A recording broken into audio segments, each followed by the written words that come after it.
সংস্থা তারা গুম খুন সবকিছু দক্ষতার সাথে করতে পেরেছিল, কিন্তু 5ই আগস্টের পরে তাদের দক্ষতা কোথায় যেন চলে গিয়েছে। তারা এখন আর কাউকে গ্রেফতার করতে পারে না। তারা খুনিকে বাংলাদেশের বর্ডার থেকে পার হতে দিতে পারে, তারা 72 ঘন্টা পার হলেও কোন খুনিকে গ্রেফতার করতে সক্ষম হয় না।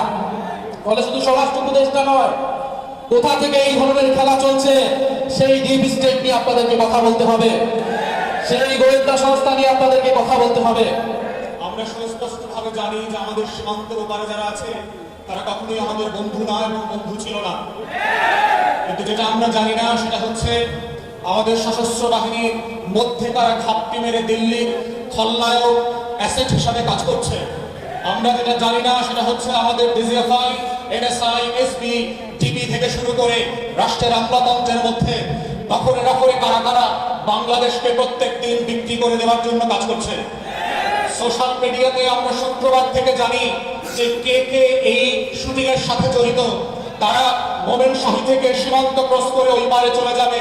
গারো পাহাড়ের এক ফিলিপ নামে ছেলের কথা বললাম, কিন্তু আমাদেরকে সোশ্যাল মিডিয়াতে জানানো হলো এই শুটার নাকি সিলেটে যাবে।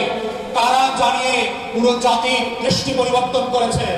আমাদের সংস্থাগুলো 40 মিটার নিচ থেকে নাকি বিএনপি জামাত ধরতে পারতো এক সময়, মাটির নিচ থেকে নাকি তারা মাইক্রোস্কোপ দিয়ে জাতীয় শত্রু এবং পাকিস্তানের গোলামদেরকে নাকি তারা ঘরে বের করতো। তাহলে আজকের সেই মাইক্রোস্কোপ গুলা কোথায়? আপনাদের 40 মিটার মামার ফিতা কি নষ্ট হয়ে গেছে কিনা?